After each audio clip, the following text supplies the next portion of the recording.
Empezar, por favor. Bien, pues hoy la sesión es la 174 de este Seminario Permanente de Salud en el Trabajo. Y como cada mes, pues tenemos un invitado para que nos dé una conferencia, una plática sobre algún tema específico en relación y de interés para la gente que nos dedicamos a esta área de la medicina. Bueno, no de la medicina, sino de la salud de los trabajadores. Para ello invitamos al doctor Jorge Baruch Díaz. El doctor Baruch es médico cirujano egresado de esta facultad, es académico de la facultad, es jefe de la Clínica del Viajero de la UNAM, asesor externo de la Secretaría de la Defensa Nacional de México, es investigador de la Iniciativa de Salud para las Américas en el Programa de Investigación en Migración y Salud, es embajador en Turismo de Negocios para la Secretaría de Turismo en México, tiene el posgrado en Políticas de Salud Global para la Escuela Londinense de Higiene y Medicina Tropical, está certificado en Medicina del Viajero por la Sociedad Internacional de Medicina del Viajero y está diplomado en vacunología por la UNAM. Entonces, vamos a empezar con la plática, que es vacunas que deben aplicarse en un centro de trabajo. Vamos a dejar la palabra al doctor Baruch para que empiece. Y como siempre, si gustan hacer preguntas a lo largo de la presentación, pues adelante, y si no, pues también, como lo hacemos frecuentemente, al final abrimos un espacio para preguntas y comentarios por parte de ustedes. Doctor, muchas gracias por aceptar la invitación. Adelante.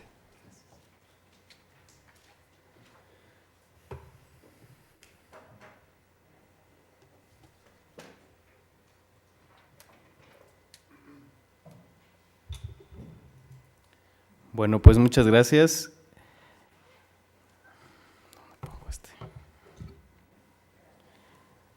Bueno, el tema que me corresponde a mí va a ser vacunación en el ámbito de los trabajadores, de las empresas y el trabajo.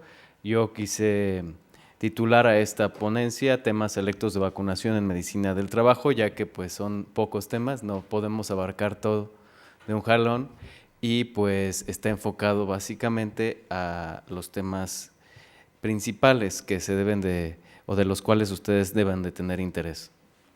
El objetivo, pues, como bien lo dice, es exponer un panorama general sobre algunas enfermedades relevantes para la prevención por medio de la vacunación en el contexto de medicina del trabajo, ¿no? Salud ocupacional.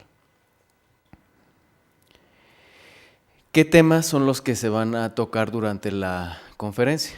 Pues primero, brevemente, voy a dar un panorama del programa de vacunación en salud ocupacional, es muy breve, más bien es para entrar en contexto. Se van a tocar estas enfermedades prevenibles por vacunación. Uno es influenza, hepatitis A, hepatitis B, virus del papiloma humano, fiebre entérica y fiebre amarilla. ¿Okay? A lo largo de la plática seguramente van a surgir algunas dudas, les pido que las anoten y al final podemos tener la sesión de preguntas y respuestas. Entonces, para entrar en detalle ya vamos a hablar del primer tema, que es programa de vacunación en la salud ocupacional. Entonces, de manera general, de acuerdo a su formación como en la parte de salud ocupacional, sabemos que un programa de vacunación en una empresa pues está enmarcado es un componente importante de las actividades que desarrollan en la empresa en torno a la higiene y el bienestar laboral, ¿no? Entonces son las prácticas de salud y los programas de inmunización lo que conforman el programa de salud ocupacional en cada una de las empresas. ¿Y cómo es que nosotros vamos a delimitar digamos, en todo este universo de corporativos o de empresas que se dedican a diferentes partes de la economía mexicana o internacional? Pues vamos a delimitarnos de acuerdo al riesgo biológico que nosotros vamos a estimar. Y para esto, pues se han hecho varias propuestas pues de clasificación de acuerdo a los trabajadores, a su ocupación y a su riesgo. Esta es una de las tantas clasificaciones, pero se me hizo útil porque se enmarca bastante bien en el tema de vacunación. En primer lugar, pues tenemos al personal sanitario y de laboratorios clínicos e investigación microbiológica, ¿no? Las personas que trabajan en servicios públicos, como los bomberos, los policías, en fin, protección civil, trabajadores de instituciones cerradas, que son pues cárceles, geriátricos, centros de discapacitados, algunos trabajadores no sanitarios expuestos a la sangre, ¿no? Laboratoristas, pinchazos u otros fluidos corporales. Esto también incluye al personal que tiene que ver con manicuras, tatuajes o piercings, trabajadores docentes, especialmente los que se dedican a las guarderías, por ejemplo, el personal de limpieza, esto es transversal, incluye a todas las empresas por igual, algunos trabajadores de lavandería y recogida de residuos, alcantarillados, vigilancia y saneamiento ambiental, trabajadores en centros de producción y o manipulación de alimentos, esto es muy importante para el tema de vacunación y prevención de riesgos sanitarios, trabajadores en contacto con animales salvajes, que ya nos abre otro panorama por completo distinto al que normalmente estamos acostumbrados a tratar en el tema de vacunación. Trabajadores que por motivos laborales viajen a zonas endémicas, esto también abre otro panorama diferente al que vamos a tomar ahora, que son los trabajadores por negocios, ¿no? Viajeros internacionales, y trabajadores inmigrantes con insuficiente esquemas de vacunación o incorrectamente vacunados, ¿no? Y entonces también abre otro punto que es muy interesante y que está haciendo la reincorporación de todos los migrantes deportados que están siendo repatriados desde los Estados Unidos y que están siendo aceptados en las empresas aquí en México, que van a tener no solamente necesidades sanitarias que tienen que ver con vacunación, sino también con otros temas que debemos de considerar, como es el tema del choque cultural y la salud mental. Entonces, cada uno de este universo de medicina del trabajo o riesgos biológicos, pues conlleva ciertas enfermedades o ciertas consideraciones que no solamente se enmarcan en la vacunación. ¿Okay? Ahora, hay muchos estudios, pocos publicados y grandes, ¿no? Pero muchos estudios que se han enfocado a saber qué prácticas son las exitosas para la promoción de la vacunación en una empresa. Y se han detectado estas 4 como las principales desde el punto de vista del trabajador que le hace caso, ¿no? Que le quedan en la mente grabada, y entonces es por eso que se va y pregunta sobre la vacunación, o que va a su centro de salud y solicita la vacunación. Entonces, una práctica exitosa está enmarcada en las opciones de financiamiento que las empresas o los corporativos van a ofrecer a sus trabajadores, ya sea esquemas a meses sin intereses, por ejemplo, o las opciones a financiamiento de descuento de nómina, en fin. Esto es lo que mencionan los trabajadores como significativo para solicitar alguna vacuna, que es el 96.7% de los encuestados en este estudio, pues mencionó que ese fue un factor importante. El 76.5% consideró importante o relevante tener acceso durante su jornada laboral en su sitio de trabajo a la vacunación, ¿ok? Y en las horas hábiles, en las horas laborales. Ahora, otro 75.6% consideró que importante la campaña en el sitio, pero durante varios días. No solamente una campaña de un solo día, sino que una campaña que dure, por ejemplo, una semana, como importante para que él pudiera acceder a este servicio, pudiera interesarse en la vacunación. ¿Sí? O por turnos, así es. Y la vacunación gratuita en el sitio de trabajo, el 83.1%, pero si se fijan, normalmente lo que pensamos es, bueno, es que tiene que ser gratuita, ¿no? Como que crecemos en la Facultad de Medicina o en las escuelas de medicina con este concepto de que todo tiene que ser gratuito, pero a veces los trabajadores no lo ven así, a veces los trabajadores ven más la opción de financiamiento, más de que esté en el sitio de trabajo, ¿no? Que sea en sus horas laborales, ¿no? Por los turnos que laboran. Entonces, esto también debemos de contemplarlo para que sea exitoso nuestra estrategia de vacunación o de mejoramiento de la calidad de vida de nuestros trabajadores. ¿ok? ¿Cuáles fueron las que no se consideraron tan exitosas? Pues hay una que se engloba en normas, que no necesariamente quiere decir las normas que nosotros redactamos o que están en las empresas, sino que una norma de que el jefe se tiene que vacunar o las personas de alto nivel de influencia en la empresa se tienen que vacunar, y eso se puede ver como un aliciente para que los otros trabajadores se vacunen. Eso no lo toman tan en cuenta, no es tan importante. También la sección de mandatos, o de que digan, pues es obligatoria, eso tampoco la toman tan en cuenta para tomar esa decisión. Y los comunicados. Los comunicados aislados tampoco son útiles para una estrategia exitosa de vacunación, sino tenemos que combinarla con otras estrategias exitosas, ¿no? Como lo vimos anteriormente.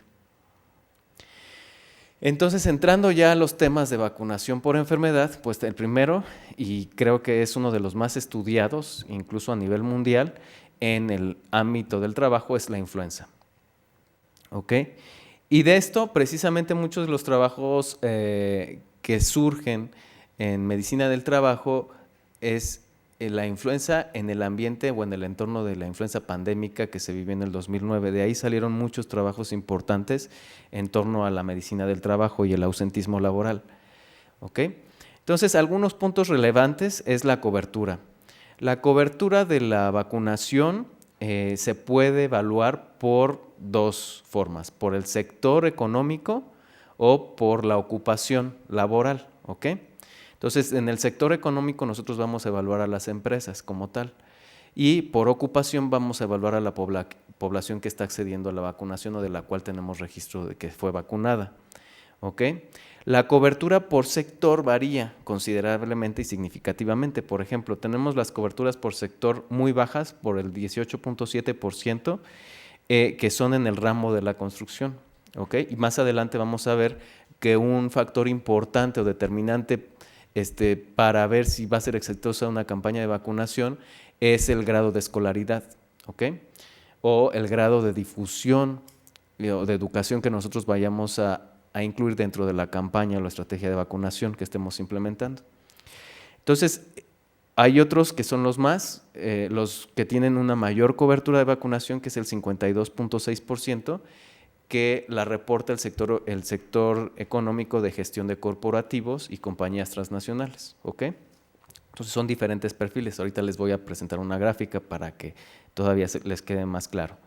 Entonces, ahora, si evaluamos la cobertura por ocupación, o sea, por trabajador, ¿no?, que se registra en un sistema de salud, entonces obtenemos que la más baja en los trabajadores es aquellos que se dedican a la agricultura, ganadería y pesca, que es el 13.7%, ¿ok? Y la más alta, obviamente, o esperamos, ¿no?, que sea la de los trabajadores de salud, ¿sí? Entonces, que es el 62.3%, que difiere o dista mucho de lo que realmente podemos esperar de los médicos y de las enfermeras, ¿no?, que esperamos que todos se vacunen, por lo menos 9 de cada 10, pero no es así, nada más se vacunan 6 de cada 10. No, esto es en un estudio que se hizo en los Estados Unidos de América, ¿ok? Sí, ahí están las referencias en el pie de página. Seguramente. La cobertura es menor al 30% en ciertas ocupaciones de alto riesgo, y eso pues preocupa, es preocupante. ¿Cuáles son las que consideramos de alto riesgo? El contacto, las personas o las ocupaciones que tienen alto contacto con público, la preparación y el servicio de alimentos, pues todo el mundo comemos y vamos a comprar nuestra comida, entonces hasta los cajeros están expuestos. Ventas, el sector de ventas, el cuidado de personal y servicios en general, ¿ok? Ahora, aquí podemos ver la gráfica que les comentaba. Los sectores con mayor cobertura son estos dos, la administración y gestión de corporativos y la salud y asistencia social, ¿okay?, que superan el 50% de sus trabajadores que son vacunados, ¿okay?, contra influenza. En tercer lugar tenemos la administración pública, en cuarto la educación, en quinto los profesionistas y científicos, en sexto informática, finanzas y seguros, y ya alcanzando el 30% de cobertura tenemos bienes raíces, que también es un sector altamente afectado por esta enfermedad que es influenza, manufactura, y por debajo del 30%, que ya es una cobertura muy baja, muy básica, tenemos al sector manufacturero, al de comercio, artes y entretenimiento, transportes, metales y petróleo, agricultura, y por debajo del 20%, rasgando el 20%, tenemos alimentos y hotelería y la construcción, que es el 16% que les mencionaba, que es el otro extremo. Entonces, de acuerdo a este tipo de cobertura, nosotros tenemos que planificar nuestra estrategia, porque nos estaríamos dando cuenta o estaríamos estimando el reto que implica una estrategia de salud de acuerdo al sector en el cual estemos inmersos, ¿ok?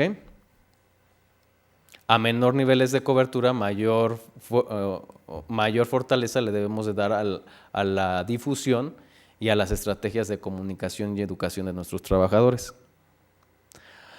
Ahora, el riesgo se puede estimar también por ocupación, ¿ok? Entonces, tenemos las ocupaciones con la mayor prevalencia de enfermedad tipo influenza, ¿ok? Entonces, las ocupaciones que más casos de tipo influenza se reportan o que más se ven afectados por estos casos son bienes raíces, que representan el 10.5%, hotelería y alimentación, que representa el 10.2%, o sea, son muy similares, y servicios comunitarios. Entonces, estas son las ocupaciones con mayor afectación en la enfermedad tipo influenza.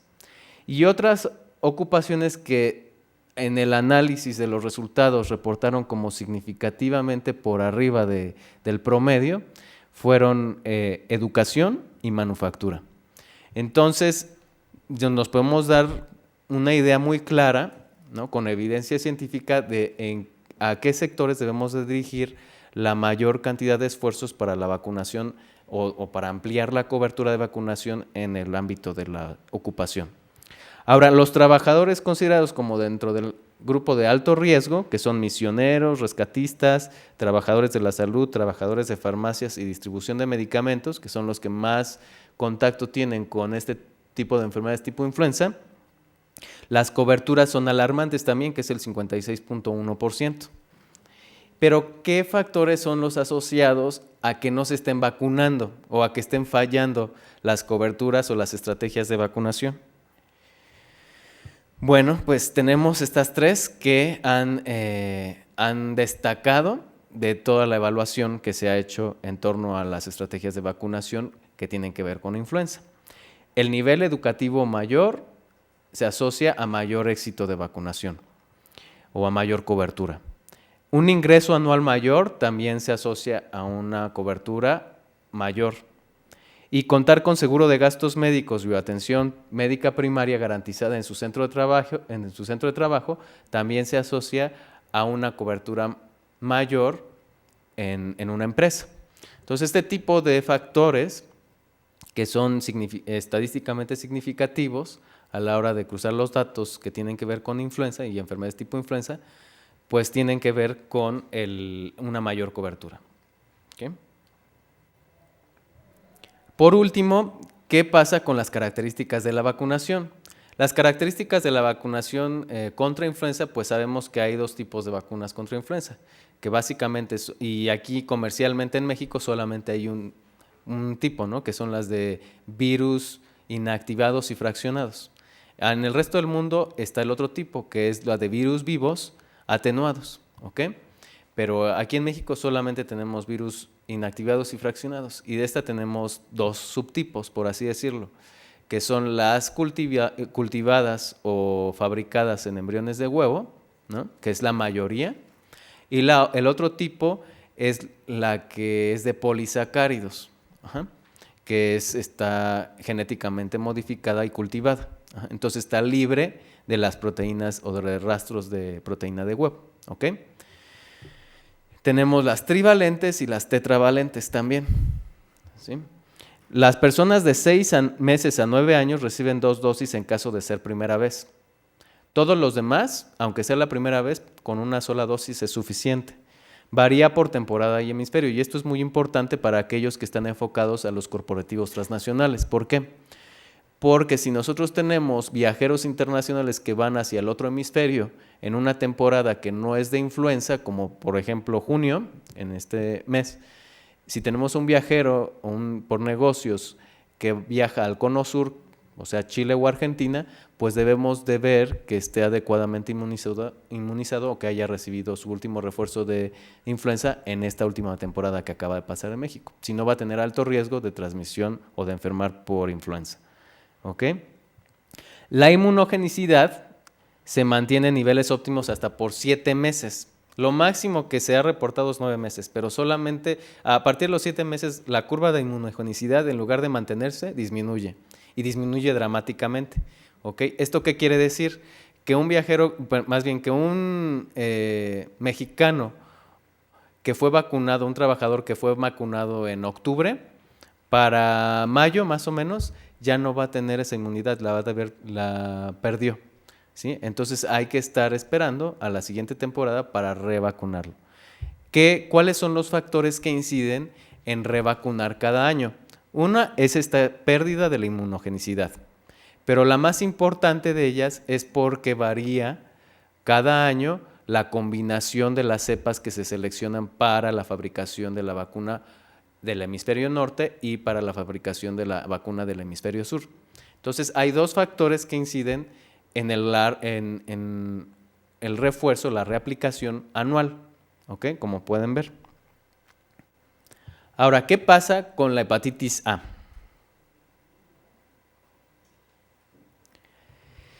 La hepatitis A, en México la seroprevalencia es alta, ¿ok? Pero, ¿qué factores tomamos en cuenta para evaluar la seroprevalencia de una región? Entiendo que no todos están ubicados en la Ciudad de México. Entonces, la seroprevalencia varía por región o por ciudad y también varía si es una ciudad o si es un área rural. Entonces, tenemos dos factores que inciden directamente en la seroprevalencia. Una es dependiente del acceso a agua potable, que es la más importante, y la otra es la sensibilidad al grado de urbanización de la comunidad en la cual nosotros estamos inmersos. ¿Ok?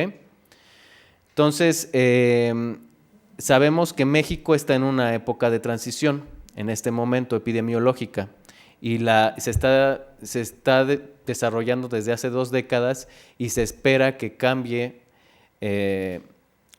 paulatinamente en las siguientes 3 décadas. Esto quiere decir que a mayor acceso a servicios de agua potable, menor seroprevalencia vamos a ver en la población mexicana, ya que una comunidad con una mejora del 100% en la disponibilidad de agua potable disminuye hasta 3 veces la transmisión de los virus de la hepatitis A. Y por lo tanto, la seroprevalencia a mediano plazo, y entonces va a pasar lo siguiente. Primero, la seroprevalencia en México, en promedio, ahorita es del 84.2%, ¿ok? Pero por región varía. En el sur tenemos la seroprevalencia más alta, que es del 88.8%, en el centro 85.6%, en el norte del 80.8%, y en la Ciudad de México específicamente es del 78.8%, ¿ok? Pero esta transición, lo que estamos previendo es que los casos de hepatitis A en las siguientes 3 décadas se esperan casos con una mayor edad cuando se presenten a los hospitales y más sintomáticos, ¿ok? Entonces vamos a estar viendo en las siguientes 3 décadas adultos jóvenes o adolescentes que se presentan con más casos de hepatitis A, y acuérdense que a mayor edad la hepatitis A se puede presentar con hepatitis fulminante en el 1.6% de los mayores de 15 años, a diferencia de los menores de 15 años que el riesgo de presentar hepatitis fulminante es mínimo, casi insignificante, ¿ok? Entonces, esto nos puede llevar a ver más casos graves de hepatitis A en personas más grandes. Y obviamente también tiene mucho que ver la condición socioeconómica, ¿ok? En la seroprevalencia. El grupo socioeconómico más bajo pues tiene una seroprevalencia mayor y es significativamente distinto o diferente a un grupo socioeconómico medio o alto, ¿ok? Entonces, ¿esto qué quiere decir? que si nosotros atendemos o estamos acostumbrados a ver en nuestra consulta pacientes de un nivel socioeconómico alto, es más probable que no hayan padecido hepatitis A que un grupo socioeconómico más bajo, ¿ok? Ahora, podemos prescribir la vacunación o tomar la decisión de la vacunación basándonos en dos factores. El primero es vacunación por ocupación. La vacunación por ocupación pues nos regresa a pensar en los grupos que les presenté al principio, ¿no?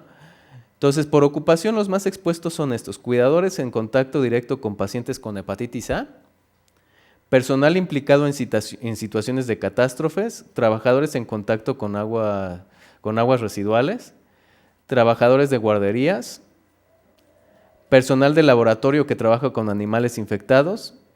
Y yo creo que de estos, el que más destaca o el más importante por el impacto en la salud pública o poblacional serían los trabajadores en centros de producción o manipulación de alimentos, ¿ok? Porque esos son claves para diseminar la enfermedad. Entonces, si nosotros prevenimos que ellos se enfermen de hepatitis A, pues reducimos los segundos contactos o las infecciones secundarias debido al caso primario, ¿ok? Ahora, la otra forma de ver o de decidir a quién se va a vacunar es precisamente estimando el riesgo o la seroprevalencia de la población, ¿no? Como les decía.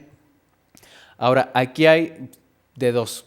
Si un paciente si un trabajador se presenta en nuestra consulta y necesitamos evaluar si lo vamos a vacunar contra hepatitis A o no, podemos tomar dos caminos. La primera es enviarle una serología para ver si sale positiva hepatitis A, y si sale positiva, pues ya no necesitamos vacunarlo. Si sale negativa, pues entonces ya procedemos a la vacunación. O la segunda opción es pues hacer una historia clínica, preguntarle si es que se sabe que tuvo los síntomas de hepatitis A, y si no sabe que tuvo hepatitis A o síntomas asociados o similares a hepatitis A, entonces indicar la vacunación, ¿ok? Una es más barata que la otra y las dos tienen el mismo riesgo de provocar efectos adversos mínimos, ¿ok? Entonces puede que la mejor opción en este caso sea la segunda, o depende, si es un viajero o tenemos recursos para correr la seroprevalencia, pues entonces primero la seroprevalencia y después decimos la vacunación. Ahora, de las características de la vacuna, pues existe solamente un tipo de vacuna en México. Y el esquema consiste en 2 dosis, ¿ok? ¿Por qué en 2 dosis? Porque después del esquema de dosis se espera que los niveles de anticuerpos persistan por 25 años en el 95% de las personas, ¿sí?, que se han vacunado por primera vez. Ajá. Entonces, este esquema nos garantiza una inmunidad a largo plazo mayor que solamente una dosis, ¿ok? Ahora, si tenemos a un corporativo, un viajero por negocios que va a ir al extranjero a un área con mayor seroprevalencia que la de México, que prácticamente es todo el mundo excepto Norteamérica, Australasia, el Cono Sur y Europa Occidental, el resto del mundo tiene mayor seroprevalencia que México, entonces la indicación va a ser vacunarlo por única ocasión, porque eso garantiza la inmunidad suficiente para el viaje. ¿Okay? Ya si quiere completar su esquema, bueno, entonces tendremos que citarlo a los 6 meses o al mes para aplicarle la siguiente vacuna. Ahora, ¿qué pasa con hepatitis B?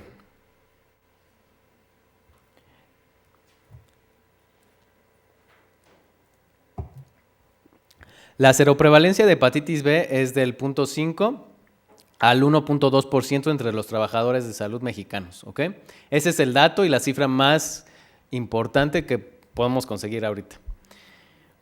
Por la introducción en el Esquema Nacional de Vacunación, a todos los que nacieron después de 1999, pues ya no requieren una dosis, o sea, más bien en su Esquema Nacional de Vacunación ya cuentan con 2 dosis, que ya nada más necesitarían una tercera dosis. Entonces, todos los mexicanos que hayan nacido antes del 99, entonces todos los que tengan menos de 18 años, necesitan iniciar sus esquemas de vacunación o completar los esquemas de vacunación que hayan iniciado sus papás en el sector privado, ¿ok?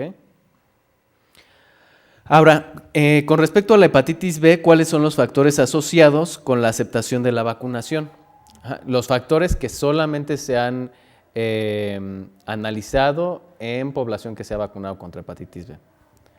Mayor grado académico, porque acuérdense que el estudio más fuerte o con mayor, digamos, metodología o mejor metodología en México está hecho en población de trabajadores de la salud. Entonces, a mayor grado académico del trabajador de la salud, mayor aceptación de la vacunación contra hepatitis B. Si percibe un riesgo mayor de infección por su trabajo, va a estar, digamos, preguntando por la vacunación de hepatitis B o va a aceptarla con mejores ojos. Conocer la efectividad de la vacuna es un factor que influye en la aceptación de la vacunación. Y conocer el esquema de vacunación también es un factor que influye. Entonces, si se fijan, de estos 4, 3 tienen que ver con la educación del trabajador o con la estrategia de campaña de vacunación que nosotros implementemos. O sea, un gran componente de nuestra estrategia, si queremos canalizar todos nuestros esfuerzos para que nuestra población se vacune contra hepatitis B, debe de contemplar educación, ¿sí? O difusión, tanto de percepción del riesgo como de la efectividad de la vacuna, como de cuántas dosis consta nuestro esquema de vacunación. Ahora, ¿qué pasa con el esquema de vacunación? En efecto, son 3 dosis, aunque para los mexicanos en el esquema nacional de vacunación y como política de salud pública solamente se den gratuitamente 2 dosis, ¿ok? La primera dosis de por vida vamos a asegurar una inmunogenicidad de entre el 30 y 40%. ¿Sí? Con la segunda dosis nosotros vamos a asegurar esta inmunogenicidad de por vida de entre el 60 y el 70%. Y si nosotros aplicamos una tercera dosis, nosotros esperamos elevar la inmunogenicidad de por vida por arriba del 92%, que es lo máximo que nosotros podemos asegurar en una vacuna de hepatitis B. ¿Ok?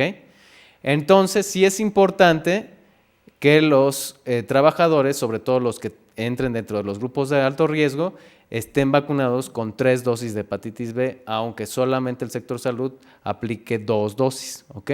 A veces sí está autorizada una tercera dosis, sobre todo en personal de la salud, pero fuera del personal de la salud es muy difícil que un centro de salud o que un IMSS o un ISSSTE apliquen una tercera dosis. Entonces, ¿qué pasa con la cobertura con 3 dosis? Pues solamente está en México alcanzada por el 21% de los trabajadores de la salud. O sea, es alarmante que en nuestro país no se alcancen niveles o coberturas de vacunación en población de alto riesgo, por lo menos del 50%. O sea, ni siquiera llegamos a un cuarto de la población que cumple con el esquema de vacunación aceptable. Ahora, ¿qué grupos por ocupación se recomienda el esquema de 3 dosis? A todos los viajeros internacionales se les recomienda y al personal sanitario y parasanitario, al personal que emplea técnicas que impliquen punción de piel o mucosas, el personal de instituciones penitenciarias o instituciones cerradas, trabajadores de primeros auxilios o con trabajos de servicios a la comunidad, todos, y personal de limpieza de jardines y parques, así como personal que trabaja en la recogida de basura, ¿no? Y esto es por el riesgo de trabajo que implica. Ahora, virus del papiloma humano. ¿Qué pasa con el virus del papiloma humano? ¿Por qué se incluye en esta plática esta enfermedad? Porque de acuerdo con la Organización Mundial de la Salud, las últimas recomendaciones de vacunación en torno al virus del papiloma humano, que salieron en mayo del 2017, o sea, hace un mes, recomienda que se hagan los máximos esfuerzos para incluirlas dentro de la cobertura, tanto de programas nacionales de vacunación como de programas que se basan en oportunidad, como son todos los programas de medicina del trabajo, que se basan en la oportunidad de vacunación. ¿Por qué? Porque es una enfermedad que impacta de manera seria a la salud pública global. ¿Ok? Entonces, ¿cuál es el panorama? Pues hasta agosto del 2016 solo 60 países habían incluido dentro de sus programas nacionales de vacunación la vacuna. Y normalmente no incluyen el esquema completo de vacunación o el esquema sugerido de vacunación. Normalmente un 50% de estos 60 países solamente incluye una dosis única, ¿ok? Precisamente por los problemas de presupuesto de los sistemas de salud. Ahora, existen dos tipos de administración, como les mencionaba, que tienen que tener claros: de oportunidad y de programa nacional. Nosotros nos vamos a enfocar en el de oportunidad, ¿ok? Existen dos modalidades de las vacunas, las bivalentes y las tetravalentes. Las bivalentes, pues sabemos que solamente incluyen dos serotipos, que es el 16 y el 18. Estos serotipos se consideran de alto riesgo, porque también por serotipos se clasifican en alto riesgo y de bajo riesgo. Los de alto riesgo son los que mayormente están asociados a cáncer cervicouterino, ¿ok? Entonces el 16 y el 18 se considera de alto riesgo. Y la vacuna tetravalente, que incluye, aparte de los de alto riesgo, los de bajo riesgo. Los de bajo riesgo son el 6 y el 11, que se asocian normalmente no a cáncer cervicouterino, sino a verrugas. Entonces, en la presentación vamos a tocar dos temas: el de alto riesgo y el de bajo riesgo, ¿ok? Y estas vacunas están indicadas tanto para la población de hombres como la población de mujeres.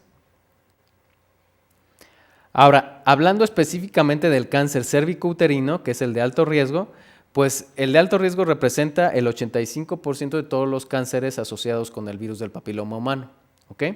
Y debe ser una prioridad de atención a través de la vacunación. Ahora, aquí tenemos que contemplar dos grupos: el grupo primario de vacunación, que es el grupo de niñas de 9 a 14 años, y el grupo secundario de vacunación, que son toda la población, hombres y mujeres mayores de 14 años, o sea, 15 años o más. Del grupo primario, de acuerdo a la Organización Mundial de la Salud, al alcanzar altas tasas de vacunación en niñas, o sea, tasas o una cobertura del 80% en esta población, se reduce significativamente el riesgo de infección por virus del papiloma humano en el portador más importante, que son los niños o los hombres. Ajá. Ahora, el grupo secundario, entonces, se va a indicar la vacunación o va a entrar dentro de los esquemas nacionales de vacunación o dentro de los grupos de oportunidad de vacunación cuando se haya dado cobertura o se haya garantizado la cobertura al grupo primario, obviamente. Ahora, ya pasamos del cáncer cervicouterino, ahora vamos a hablar de las verrugas genitales, ¿ok? Las verrugas genitales se dan por los serotipos de bajo riesgo, pero tienen un alto impacto en la calidad de vida de las personas, ¿okay? Por eso son importantes también la reducción y la prevención de los riesgos relacionados a la infección por virus del papiloma humano. Ahora, ¿qué pasa? Es diferente el riesgo de presentar una verruga por virus del papiloma humano en mujeres que en hombres. En mujeres, generalmente el riesgo se estima de 210 verrugas por cada 100,000 mujeres, ¿ok? Y en los hombres son de 263, es ligeramente más alto por cada 100,000. Ahora, ¿qué pasa cuando garantizamos una cobertura adecuada de vacunación por arriba del 80%? Entonces se disminuye el riesgo y entonces disminuye de 210 por 100,000 a 15 por 100,000. Entonces aquí sí se ve que es efectiva, ¿no? Una campaña de vacunación. Ahora, en hombres disminuye proporcionalmente.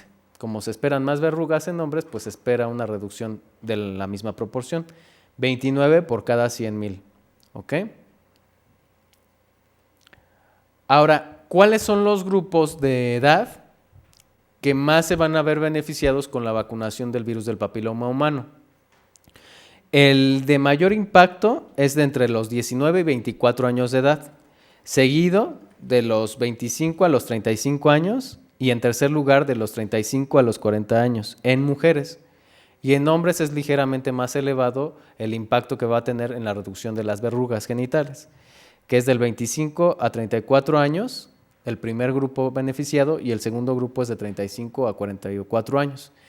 ¿Esto qué nos está diciendo? Pues que ya se están haciendo estudios, este estudio se publicó en el 2017, o sea, se acaba de publicar. ¿Qué quiere decir? Que entonces ya estamos no solamente estimando el impacto de una vacunación en la reducción del riesgo del cáncer cervicouterino, sino también de algunos otros efectos indeseables que inciden en la calidad de vida de las personas, como las verrugas genitales, ¿ok? Y por grupo poblacional, no nada más los que van. En el cáncer cervicouterino está dirigido a las personas que no han tenido relaciones sexuales o que apenas inician su vida sexual, pero en el caso de las verrugas genitales, entonces está dirigido no solamente a las que están iniciando, sino a las que todavía no han presentado verrugas genitales, ¿ok? Ahora, en el caso de las últimas 2 enfermedades que les voy a presentar, me gustaría abordar estas enfermedades por el impacto que tienen desde el punto de vista de los viajeros corporativos, porque pues es un poco más relevante que los viajeros, que los trabajadores convencionales, ¿ok? Entonces, fiebre entérica. La fiebre entérica, fíjense bien, ustedes van a tener la oportunidad como profesionales que se dedican a la salud del trabajo de abordar 2 poblaciones muy distintas desde 2 ámbitos distintos o que divergen considerablemente. Los trabajadores que no viajan, corporativos que no viajan, se van a abordar desde el punto de vista de la salud pública mexicana. Entonces vamos a evaluar el riesgo y el beneficio de la vacunación o de nuestras estrategias de vacunación desde un punto de vista de la información que se genera de los sistemas de epidemiología en México. Pero cuando nosotros nos enfocamos a los viajeros corporativos, entonces ya no podemos tomar en cuenta nada más la información epidemiológica de México, sino ya tenemos que tomar la información epidemiológica de los viajeros internacionales, que son una población que se estima de más de 1.100 millones de viajeros anualmente. Ajá. Entonces, y por región. Entonces, sí es muy importante que tomen en cuenta esta recomendación para abordar esta población, porque si no se van a equivocar en la evaluación del riesgo, ¿ok? Y en las estrategias de vacunación. Entonces, para indicar la vacunación, por ejemplo, de la fiebre entérica, de la vacuna contra fiebre tifoidea, debemos de conocer cuáles son los datos, no de México, sino de la población viajera, ¿entendido? Los datos de la población viajera es que se están enfermando de 30 por cada 100,000 viajeros al mes en el sur de Asia, que es la tasa más elevada de enfermedad, ¿ok? Y esta tasa se considera que dentro de la población anual de viajeros, que son 1.100 viajeros por año, es muy elevada. Entonces tiene un alto impacto en la salud de los viajeros.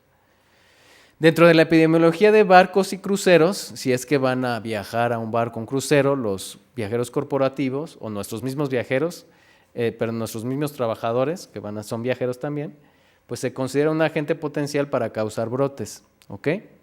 Entonces, la mortalidad general en caso de no recibir un tratamiento antibiótico adecuado es del 30%. Entonces, en el sur de Asia, donde esta enfermedad es multiresistente a los tratamientos convencionales, el 30% se va a morir, ¿ok? Esto difiere de cuando los trabajadores están en México viviendo, porque aquí es muy fácil el acceso a medicamentos efectivos para tratar la fiebre tifoidea, ¿ok? Y está presente en varios viajeros, tanto de corta, mediana y larga estancia. Ahora, fíjense bien, en las otras 4 enfermedades les presentaba yo gráficas y tablas y prevalencias, pero a la hora de abordar viajeros corporativos, que es el tema de estas otras 2 enfermedades, no nos podemos conformar nada más con tablas y prevalencias, tenemos que tener una visión global de las enfermedades. Entonces debemos aparte de conocer la geografía y recordar nuestras clases de primaria, debemos de imaginarnos cómo está la enfermedad en los diferentes países. Entonces, por ejemplo, la fiebre tifoidea tiene una alta incidencia en el sureste asiático y en el subcontinente indio. Y tiene una incidencia similar en el resto del mundo, excepto Europa Occidental, Norteamérica y Australasia, ¿ok? Ahora, tanto a mexicanos que van a vivir aquí y no van a viajar y que trabajan como para trabajadores viajeros corporativos, tenemos estas dos opciones de vacunación.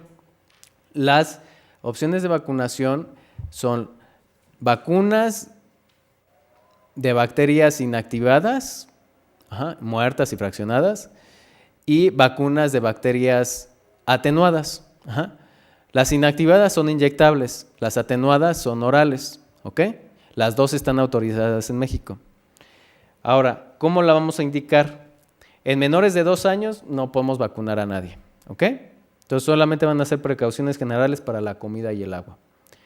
En niños de 2 a 5 años sí podemos vacunar, pero solamente con la inyectable, ¿sí? La de bacterias inactivadas y fraccionadas, que es la vacuna de polisacáridos, ¿sí? Y aparte vamos a dar precauciones generales. Y para todos los mayores de 5 años podemos utilizar cualquiera de las dos vacunas, tanto la oral como la inyectable, ¿ok? Más las precauciones generales. Y para finalizar tenemos el caso de la vacunación contra fiebre amarilla, que es otro tema que normalmente en empresas, en corporativos transnacionales es muy importante y relevante. Y surgen muchas dudas y se acercan mucho a preguntar sobre esta vacuna. ¿Ok? Ya nada más para saber, la vacuna de fiebre amarilla es una vacuna de virus vivos atenuados. ¿Ok?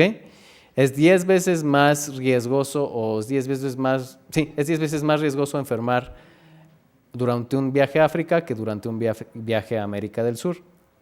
En Oceanía y en Asia no existe la enfermedad, pero sí existe el vector, que es un mosquito, que es el Aedes o el Haemococcus. ¿Ok? Entonces, en cualquiera de estos casos, para prevenir la importación de esta enfermedad hacia el continente asiático, es que exigen de manera obligatoria presentar un certificado internacional de vacunación a todos los viajeros que provienen de América del Sur y África y que quieren ingresar a Asia o a Oceanía, ¿ok?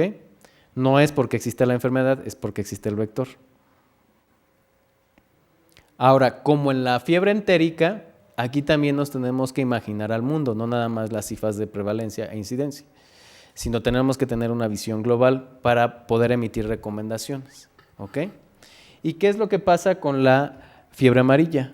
Bueno, pues tenemos un mapa en donde podemos ver en qué regiones del mundo es obligatoria y en qué regiones del mundo es recomendada, ¿ok? Las regiones del mundo donde hay fiebre amarilla son todas las que están en amarillo y en rojo. Todas las que están en verde y en gris no existe la enfermedad. Ahora, de las que están en verde, es donde les exigen la vacuna obligatoria si es que provienen de las regiones que están en rojo y amarillo, ¿ok? Entonces, si un mexicano quiere entrar a India, no necesita la vacuna de fiebre amarilla porque no proviene de un país con riesgo y no va a un área con riesgo, ¿ok? Pero si un mexicano hace escala en Brasil y quiere entrar a la India, entonces sí necesita la vacuna. Si un mexicano quiere entrar a un país con rojo, necesita la vacuna independientemente si proviene o no de México, ¿sí? Si un mexicano quiere entrar a Brasil, no le van a exigir la vacuna como obligatoria, pero como en Brasil hay el riesgo de enfermar de fiebre amarilla, entonces es altamente recomendable que se vacune, ¿sí? Entonces, así es como se selecciona, por ejemplo, o se evalúa el riesgo en estos dos tipos últimos de enfermedades, fiebre entérica y fiebre amarilla, ¿ok? Ahora, ¿qué pasa con la vacuna de fiebre amarilla? En personas de 6 a 9 meses, pues no está indicada, a menos que sea inminente el viaje y que sea de alto riesgo. Todos los mayores a 8 meses de edad, es importante que se vacunen si es que van a estar en una región con riesgo, ¿ok? Entonces, no sé si tengan alguna duda o comentario que quieran exponer o platicar o tratar en cuanto a estas enfermedades. Déjenme poner la parte de las enfermedades.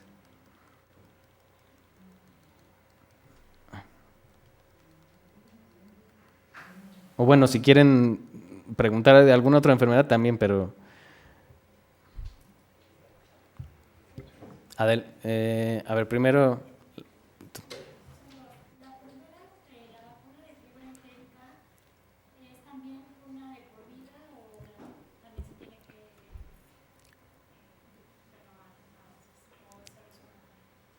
La vacuna de fiebre entérica se tiene que aplicar un refuerzo cada 3 años, ¿sí? Ahorita en México, en este momento, solamente está disponible la de polisacáridos, que es la inyectable, ¿ok?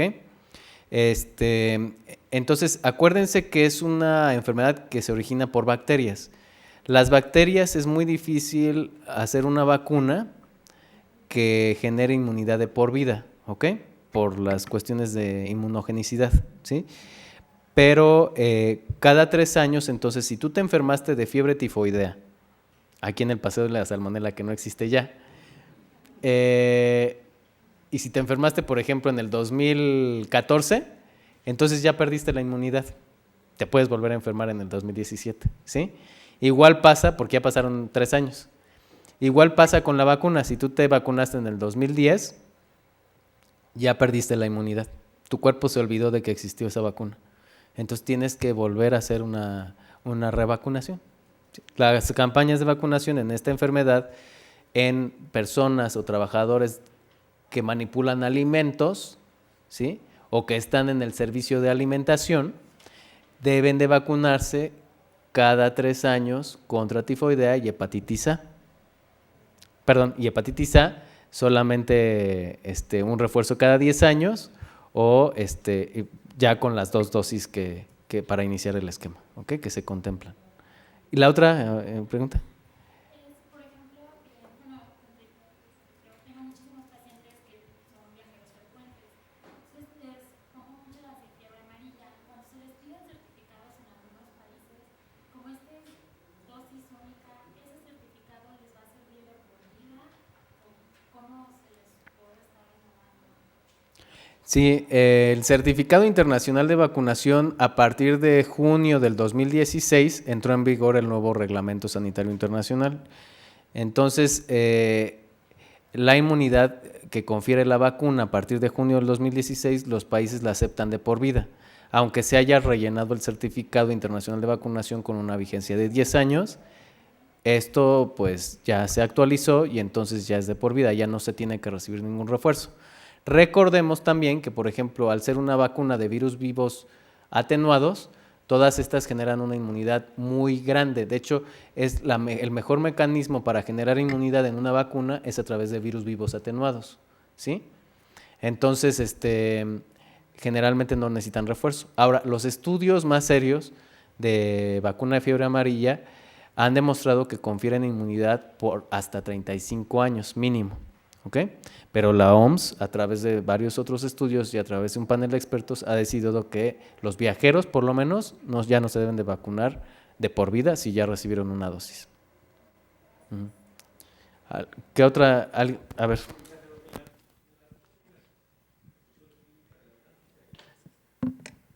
Sí, la clínica del viajero de la UNAM tiene 2 sedes. Es de la Facultad de Medicina y tiene 2 sedes. Una está aquí en Ciudad Universitaria, atrás de los servicios médicos, y otra está en la Terminal 2 del Aeropuerto Internacional de la Ciudad de México. ¿Okay?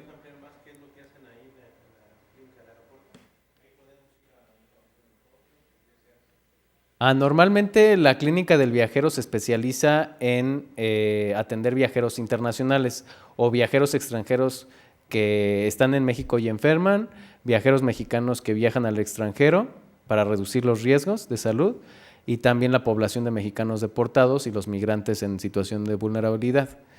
Entonces ahí se cuenta con todos los biológicos y un stock muy amplio para poder aplicar vacunas y también tratamientos contra malaria, resistente a cloroquina y otro tipo de cuestiones que tienen que ver con la especialidad de medicina del viajero.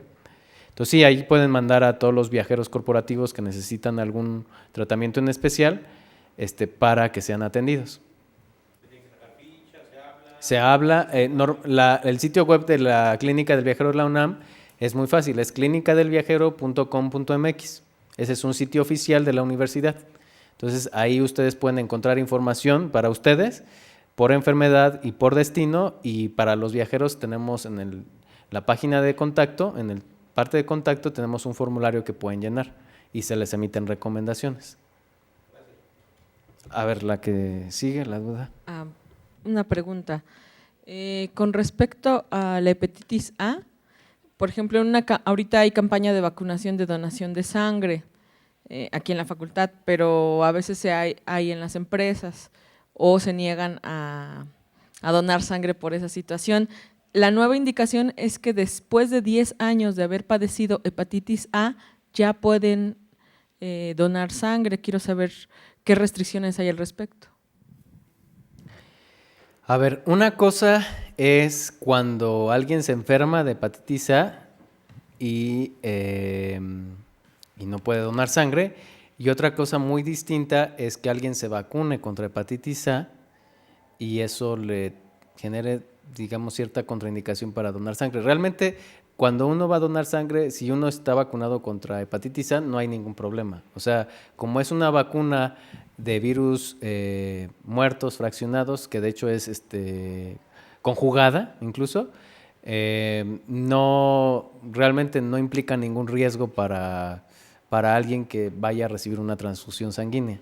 Sin embargo, para alguien que haya padecido la hepatitis A, pues sí debe de seguir las indicaciones del centro receptor de donación de sangre. Varían mucho, normalmente sí lo limitan a 10 años, pero de todas maneras, si incluso llegara a haber la duda de que alguien padeció hepatitis A y cuánto tiempo antes o si está activa la viremia, normalmente los paneles que se hacen de seguridad antes de preparar o de seleccionar la sangre que se dona, incluyen esa prueba, esa serología. Entonces no hay ningún problema. Pero obviamente sí, como médico uno le tiene que decir que no puede donar sangre, que tiene que estar en cuarentena, que tiene que cumplir, o sea, todas las indicaciones de un paciente que está enfermo de hepatitis A se les tienen que dar cuando está enfermo. ¿Alguna otra duda? A ver, una cuestión con la vacunación de hepatitis A. Acuérdense, y esto sí les va a tocar verlo porque es en trabajadores. Trabajadores que están embarazadas y, bueno, obviamente van a acudir a su consulta, después les van a decir, bueno, pues ya no puedes venir a trabajar, te tienes que quedar en tu casa hasta que nazca tu hijo, pero también les tienen que orientar, tienen que estar muy al pendiente. Recuerden que una contraindicación para vacunar contra hepatitis A es que al niño, a su hijo de la trabajadora, es que esté en lactancia, ¿no? ¿Por qué? Porque la mamá le está transfiriendo de manera pasiva la inmunidad, le está transfiriendo los anticuerpos. Entonces, si uno vacuna a un niño que está recibiendo lactancia materna o tiene menos de un mes que la recibió, entonces los anticuerpos es probable que estén circulando y entonces interfieran con el proceso de inmunidad relacionado con la vacunación, ¿sí? Entonces es muy importante que se los comenten a todos sus trabajadores si es que les preguntan o están cumpliendo con algún esquema de vacunación en específico. ¿Alguna otra duda? Ajá, adelante. Bueno, antes que nada, felicidades por tu ponencia. Voy a ahondar un poquito sobre lo que es la influenza de la vacuna. Es que no se tocó, por eso lo voy a mencionar. Tuvimos una conferencia precisamente, lo que fue el área de biomedicina, y se tocó este punto porque precisamente el laboratorio mandaron a llamar a unos investigadores de medicina experimental de la UNAM, porque había por ahí una especie de un poquito de fallas. Te voy a explicar. Varias personas han fallecido a través de vacunación. Yo conozco médicos que fueron vacunados y sencillamente ahorita tienen secuelas desde hace 4 años. Otros en otras actividades académicas, precisamente de la propia voz de médicos, estuvieron cerca de 3 meses internadas. Y a lo que voy que sencillamente no sé qué es lo que está pasando o no sé qué más información tengas de esto. Con este equipo que se está formando con el Hospital General es para continuar la investigación, qué fue lo que sucedió durante, porque hay personas que son muy susceptibles. Entonces, no sé si tengas algo relacionado con esto. Te lo comento porque conozco directamente personas que han sido afectadas sobre estas cuestiones. Me tocó vivirlos, me tocó ver, y precisamente yo lo que quería era que de las personas que vivieron esto, estuvieran en colaboración para ver qué fue lo que hubo durante ese lapso de tiempo. No sé si tengas algo referente sobre eso. Pues normalmente la vacuna por sí sola no puede causar la enfermedad. Entonces es una vacuna de virus inactivados, fraccionados y muertos, entonces no tiene la capacidad siquiera de causar una mínima enfermedad, a diferencia de las vacunas de virus vivos atenuados. Entonces, en primera instancia, lo que se le recomienda a todo el gremio médico y de enfermería es que se informen con la mejor evidencia científica sobre cómo está hecha la vacuna, cuál es el proceso de seguridad, qué cepas maneja y qué eventos adversos son los más comunes, precisamente porque mucha de la malinformación que se genera es porque el gremio médico o el personal de la salud no se informa adecuadamente, ¿no? Entonces, esa es la primera recomendación que yo les daría. Y la afirmación es de que la vacuna no provoca la enfermedad, no puede, ¿ok? Ahora, la siguiente recomendación es que se fijen siempre de qué componentes está hecha la vacuna, o sea, qué componentes tiene o cómo es el proceso de fabricación. La mayor parte de las vacunas de influenza en México es trivalente y está cultivada a base de embriones de pollo. Entonces, las personas que son alérgicas al huevo de manera severa pudieran presentar una reacción anafiláctica, que entonces esto provocar sintomatología grave. Entonces sí tenemos, obviamente como médicos, que evaluar a un paciente antes de vacunarlo, ¿verdad? Porque si no, pues obviamente provocamos efectos adversos graves. Ahora, la otra cosa, algunas vacunas también, o la mayoría de las vacunas en México que se comercializa, en sus componentes de fabricación, los viales, están recubiertos para la punción de la aguja con látex natural. Entonces hay dos tipos de látex, el sintético y el natural. Las personas que son alérgicas al látex y que tienen antecedentes de presentar alguna reacción adversa al látex o violenta, entonces no deben de ser vacunadas con viales que tienen o que están fabricados con látex natural, deben de ser vacunadas con los viales que están hechos con látex artificial. Y hay marcas específicas que nosotros podemos conseguir del látex artificial, que son comerciales. Ahora, la tercera recomendación que yo les puedo dar es que en efecto algunas vacunas de influenza tienen un conservador porque son multidosis, que es el tiomersal. Y esto tiene una relación que no se ha definido, es indeterminada la relación, pero que se está estudiando con aquellos pacientes que tienen antecedentes en familia directa de Guillain-Barré o ellos mismos han tenido episodios de Guillain-Barré. Y precisamente, sobre todo en la vacuna pandémica de H1N1 que se fabricó y que se aplicó aquí en México, es donde se empezaron a reportar esas coincidencias, que no se ha establecido una relación causal, pero sí coincidencias. Y se conformó un grupo en el Instituto Nacional de Nutrición Salvador Subirán, en el Departamento de Neurología, donde está el mayor experto de Guillain-Barré, para ir a visitar todos estos casos que estaban ubicados especialmente en Veracruz. Entonces, sí existen ciertos grupos de evidencia en donde nosotros tenemos que preguntar, ¿ha tenido Guillain-Barré? ¿Es alérgico al látex? ¿Es alérgico al huevo? En esa vacuna en especial. En otras vacunas, pues tenemos que preguntar otras cosas, neomicina, tiomersal, en fin, todo eso, aluminio, ¿ok? Entonces, sí es específico de cada vacuna y lo que yo les recomendaría son esas 4 cosas. ¿Alguna otra? Yo quiero acotar algo. Sí. Obviamente desde nuestra formación, el ir a vacunar,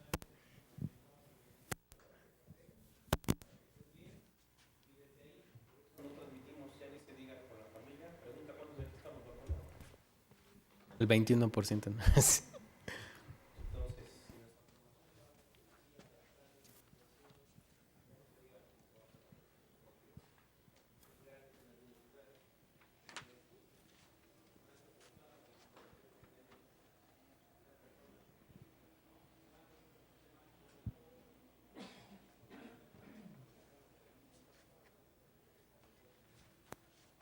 Ahora, recordemos también de ese comentario, podemos rescatar que la vacunación contra influenza en específico va dirigida a las cepas más letales de la temporada, ¿ok?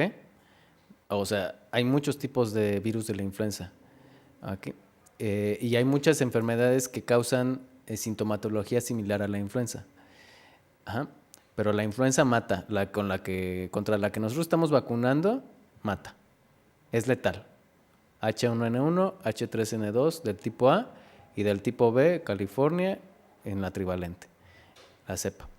Entonces, hay que insistir. Por eso me detuve en una diapositiva para mencionarles cuáles son como los factores que repercuten en un buen apego a la recomendación de vacunación. Y si se fijan, 3 de los 4 que mencionamos en una diapositiva son la educación, tienen que ver con la información y la educación que nosotros como médicos proporcionemos o les demos. Entonces, por eso es muy importante tener la evidencia más fuerte de cada enfermedad a la cual nosotros diseñemos estrategias para poder influir positivamente en nuestra población y no dar pie a todo este grupo de personas mal informadas, pues, ¿ok? Nosotros como médicos somos la pieza clave para romper la desinformación, ¿ok? Entonces, por eso es importante estar bien informados. Yo quisiera sí hacer un comentario en relación a las campañas de vacunación. De las 6 vacunas que realizamos, base de aplicar es la que sea gratis en el trabajo, que sea varios días, y lo que influye que sea algo, un mandato y demás. Me ha tocado ver que es los comentarios que se dan entre los compañeros de los etapas, o sea que me siento mal, no voy a ir a trabajar al día siguiente, y los trabajadores me ha tocado que inclusive quieren un día de incapacidad, por ejemplo, y el tema es que pues es que tú me vacunaste, entonces fue en el centro laboral. Pues sí me ha costado un poquito el trabajo esa parte de sensibilización de que bueno, finalmente sí es una etapa asociada y natural de la inmunización, pero que pues el riesgo-beneficio pues no.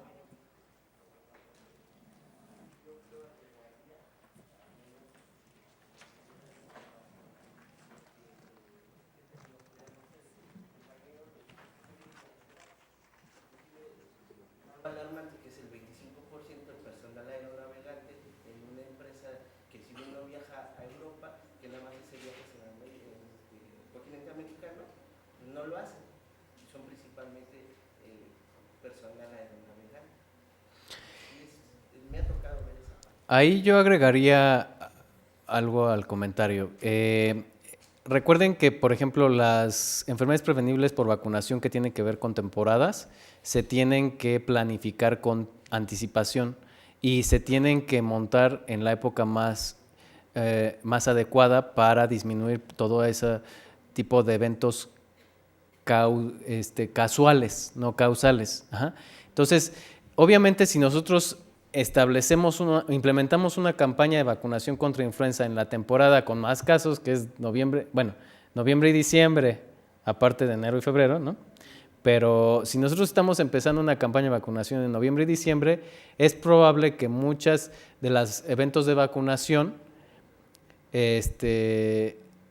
coincidan con enfermedades respiratorias que se dan en esa temporada. Y entonces el trabajador las asocie a la vacuna, aunque no estén, que sean coincidentes, no estén asociadas causalmente, ¿ok? Sino casualmente. Entonces, yo sí recomendaría que las campañas de vacunación contra influenza fueran en cuanto salga la vacuna, que es octubre. Octubre es un buen mes y a principios de noviembre, porque entonces ahí el clima no abona tantos casos de enfermedad respiratoria similar a influenza, ¿no? Que ya esperamos que ya sea para diciembre, una época propicia para que toda la gente se empiece a enfermar de gripa, que no es lo mismo que influenza, y que la pueda asociar coincidentemente a influenza, ¿no? Y la otra es también pues generar este tipo de campañas de información para contrarrestar todas esas. Es nada más el 10% de los que tienen congestión nasal, por ejemplo, asociada a la vacunación contra influenza, ¿sí? Y que eso es así como el síntoma más grave de la asociación con influenza, realmente causal, no casual. Entonces, pues ese 10% tiene que estar informado con el consentimiento informado, ¿verdad? Que les damos cuando vacunamos, de que hay un 10% de riesgo de presentar congestión nasal. Entonces, ya sí, ya no lo va a tomar negativamente, sino va a ser informado su consentimiento. Dice, bueno, pues ya, ni modo. ¿Alguna otra pregunta? ¿Comentario? Adelante.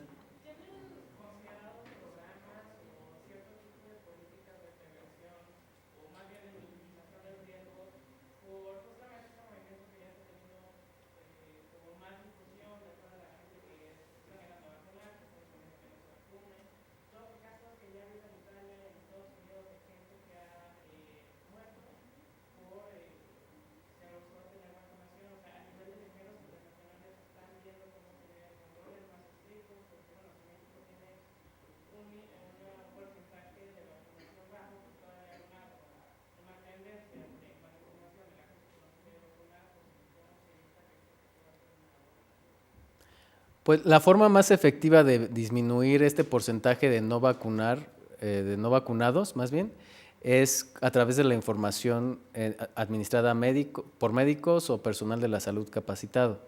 Entonces, eso ha sido clave para contrarrestar todos los movimientos antivacunos y de desinformación a nivel mundial. Incluso el caso más reciente fue el brote de sarampión, que no se había visto en casi 100 años, en Minnesota.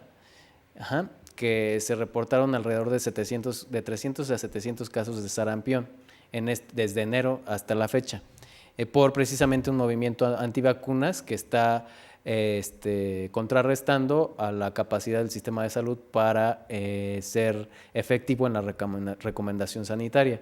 Y también en Rumania y en Italia también está habiendo ese tipo de problemas, de que les está ganando al sistema de salud los movimientos antivacunas. Entonces, ¿cómo es que se contrarresta esto? Pues con una buena información, una buena calidad de la información, un buen consentimiento informado y hay estrategias de comunicación. Nosotros como médicos debemos, o como personal de la salud, debemos de aliarnos con nuestra área de ciencias de la comunicación, así como nosotros para llevar nuestra contabilidad y no deberle al SAT, contratamos a un contador, pues para tener una campaña más efectiva en nuestro trabajo, pues tenemos que aliarnos con ciencias de la comunicación, con marketing y entonces hacer algunas preguntas. El problema del área médica, y por eso es el problema del progreso de movimientos antivacunas, es que es muy cerrada. Entonces, y no está acostumbrada a colaborar con otras personas que no sean del área de la salud. Pero se está viendo que si se forman equipos multidisciplinarios para este tipo de cuestiones que nosotros a veces la vemos como mínimas, ¿no? Pero que realmente sí impactan en la salud de la población, si nosotros nos aliamos con un equipo interdisciplinario, pues por lo menos para tener asesoría en los mensajes que vamos a dar clave y efectivos, con ciencias de la comunicación, pues vamos a hacer más efectiva nuestra campaña. Entonces yo creo que esa sería la recomendación. O sea, si ustedes están inmersos en un corporativo que tiene áreas y con las cuales ustedes pueden participar o pueden preguntar, por lo menos, sin que les cause honorarios, pues qué bien, ¿no? Bueno, más el tema de hacer la campaña más o menos por octubre del neumococo, ¿qué nos puedes contar? ¿También sería igual desde antes o alguna fecha específica o por qué no tocaste el tema? Bueno, no lo toqué porque es reducido el tiempo que tenemos y es un tema muy, muy grande. Pero de neumococo también, todas las infecciones respiratorias agudas tienen su temporalidad, ¿ok? Y también se eleva digamos que el riesgo y la probabilidad y la incidencia en las épocas de otoño-invierno, ¿ok? Entonces también debemos de montar estas campañas con antelación, pero sobre todo en neumococo debemos de detectar la población más vulnerable, la que tiene enfermedades preexistentes, ¿ok? Clave que van a abonar a una mayor probabilidad o mayor riesgo de presentar una neumonía por neumococo. Y también las edades en las cuales se detecta una mayor mortalidad asociada a la enfermedad, que son edades ya de 50 años o más. Entonces, este tipo de enfermedades como neumococo sí debemos de detectar factores de riesgo de sociodemográficos, como es la edad, el género también, y por motivos, por ejemplo, viajes también es un factor de riesgo asociado, y los factores de riesgo propios de la salud, que son enfermedades como diabetes, hipertensión, obesidad, obesidad mórbida. Entonces, todas esas enfermedades abonan también esos factores de riesgo. Entonces, si nosotros tenemos bien analizada nuestra población de trabajadores, podemos convocar a una campaña específica por grupo poblacional vulnerable, ¿no? Como es el caso de neumococo.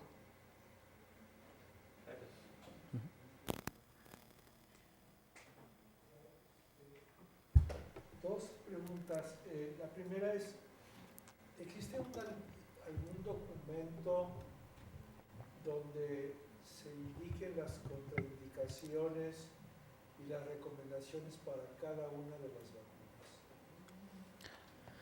Lo digo porque una cosa es llegar y que como médico se vacune a cualquier persona, ya no al trabajador solamente, y otra cosa es conocer esas contraindicaciones y cuáles son las recomendaciones que hay que dar. ¿Existe algún documento? Pues existe una colaboración que inició en Estados Unidos, una iniciativa de una ONG, que su sitio web es VIS, vaccineimmunizationstatement.org, y